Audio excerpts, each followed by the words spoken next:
जय हिंद दोस्तों। आज हम लोग देखेंगे इकोनॉमिक्स के पार्ट 2, जिसमें बहुत सारे क्वेश्चंस को कवर करेंगे। जो क्वेश्चंस है जो एसएससी एग्ज़ाम और एग्ज़ाम के लिए इम्पोर्टेंट रहेगा। देखते हैं इसमें कौन कौन से स्टूडेंट कितने क्वेश्चंस का जवाब दे पाते हैं।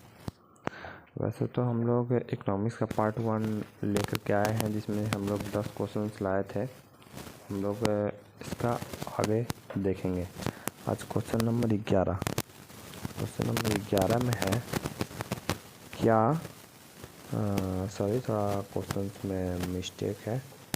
यहाँ पे किस है, किस अर्थव्यवस्था में उत्पादन में संसाधनों पर किसी व्यक्ति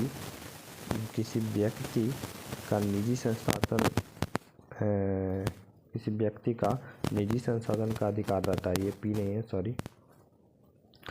किसी अर्थव्यवस्था में उत्पादन के संसाधनों पर किसी व्यक्ति का निजी संसाधन का अधिकार रहता है। वैसा अर्थव्यवस्था जिसमें किसी जैसे कि संसाधनों पर उसका निजी अधिकार होता है। निजी अधिकार किसमें होता है?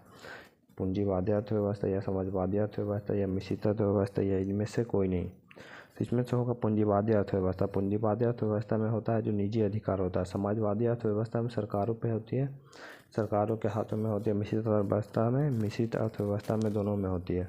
इसलिए इसका सही उत्तर हो जाएगा option number A.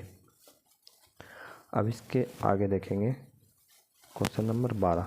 Question number 12 में है एक समाजवादी अर्थव्यवस्था में सर्वाधिक बल दिया जाता है। एक समाजवादी अर्थव्यवस्था में किस पे बल दिया जाता है? ऑप्शन नंबर ए आर्थिक स्वतंत्रता पर, उत्पादन कुशलता पर, अधिकतम लाभ अर्जित करने पर या लोक कल्याण पर। तो इसका सही उत्तर हो जाएगा लोक कल्याण पर। एक समाजवादी अर्थव्यवस्था में जो समाजवादी अर्थव्यवस्था होता है उसमें लोक कल्याण पर सर्वाधिक बल दिया जाता है। इसके आगे क्वेश्चन नंबर देखेंगे 14। 13 क्वेश्चन नंबर भी है जो मिसप्रिंट हो गया है, कहीं और पे है। क्वेश्चन नंबर 14 देखेंगे। स्वतंत्रता प्राप्ति के बाद भारत का मुख्य आर्थिक उद्देश्य क्या था? जब स्वतंत्रता प्राप्त हुई भारत को, तो उसके बाद मुख्य उद्देश्य इसका क्या था? मुख्य आर्थिक उद्देश्य क्या था? तो इसका ऑप्शन नंबर देखेंगे तीव्र आर्थिक विकास या उत्पादक रोजगार सृजन या निर्धनता निवारण या इनमें से सभी। तो इसका उत्तर हो जाएगा इनमें से सभी, ऑप्शन नंबर डी। क्योंकि जब स्वतंत्रता प्राप्त हुई तो इसके बाद उसे तीव्र आर्थिक विकास भी करना था। उत्पादक रोजगार सृजन, मतलब इसके साथ उत्पादक के साथ साथ रोजगार का भी सृजन करना था। निर्धनता निवारण ये भी करना जरूरी था। इनमें से सभी, इसलिए हो जाएगा इनमें से सभी। इसके आगे हम लोग देखेंगे क्वेश्चन नंबर 15। क्वेश्चन नंबर 15 का आता है आर्थिक विकास माप के लिए सबसे उपयुक्त सूचकांक क्या है? आर्थिक विकास माप के लिए सर्वाधिक उपयुक्त सूचकांक क्या है? था हम लोग ऑप्शन देखेंगे। पहला ए में राजकीय आय, बी प्रति व्यक्ति आय, सी राजनीतिक स्थायित्व, डी इनमें से कोई नहीं। तो आर्थिक विकास कह रहा है, तो इसमें हो जाएगा प्रति व्यक्ति आय। जब भी किसी देश का आर्थिक विकास देखा जाता है, या तो फिर आर्थिक विकास जब होता है जब किसी देश में प्रति व्यक्ति आय अधिक होती है। जब प्रति व्यक्ति आय अधिक होगी तो उस देश का विकास जरूर होगा। अब आगे देखेंगे क्वेश्चन नंबर 16। क्वेश्चन नंबर 16 में कहता है निम्न में किस देश में मिश्रित अर्थव्यवस्था है? तो ये तो सभी को पता है। किस देश में मिश्रित अर्थव्यवस्था है? तो भारत में मिश्रित अर्थव्यवस्था है। अब आगे देखेंगे क्वेश्चन नंबर 17। क्वेश्चन नंबर 17 कहता है निम्न में कौन सा देश विकसित अर्थव्यवस्था का उदाहरण है? विकसित अर्थव्यवस्था जो विकसित हो चुका है, तो विकसित अर्थव्यवस्था का उदाहरण कौन सा है? तो इसमें ऑप्शन नंबर दिया गया है ए में इंडोनेशिया, बी में श्रीलंका, सी में भारत, डी में अमेरिका। तो इसमें इसका सही उत्तर हो जाएगा अमेरिका। ये तो सभी लोगों को पता होगा कि ये विकसित अमेरिका है।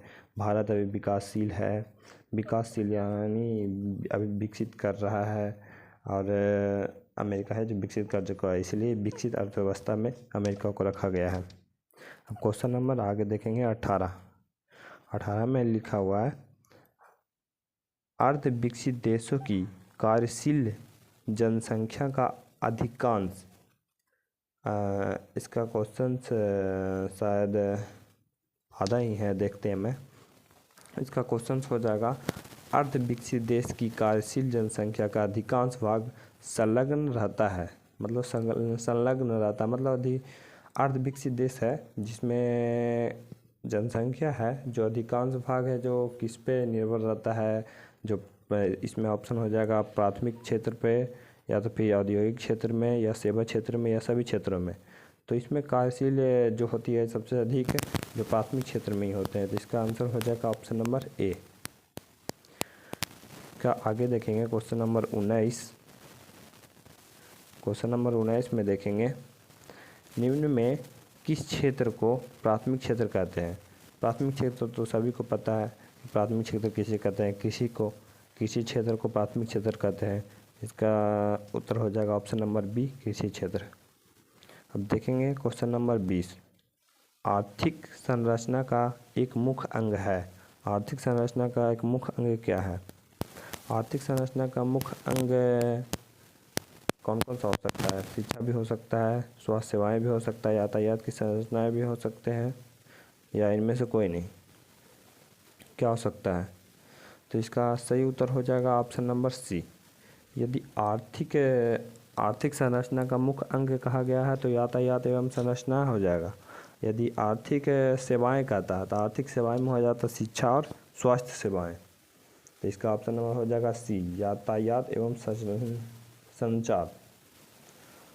क्वेश्चन नंबर 21 देखेंगे। क्वेश्चन नंबर 21 में पशुपालन का मत्स्य पालन किस क्षेत्र के अंग है।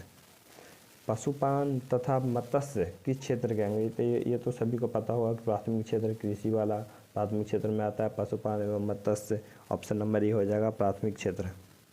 अब क्वेश्चन नंबर 23 देखेंगे। 23 में कहा जा रहा है, जिस देश की राष्ट्रीय आय अधिक होती है उसे कहा जाता है।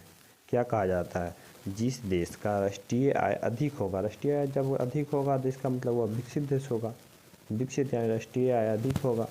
विकासशील जो कि अभी भारत है, अभी पूर्ण रूप से विकसित नहीं हुआ, अर्ध विकसित मतलब वो अभी विकसित हुआ नहीं है, अविकसित मतलब कि विकसित होगा लेकिन विकासशील भारत देश है, विकसित अमेरिका है, विकसित अमेरिका है।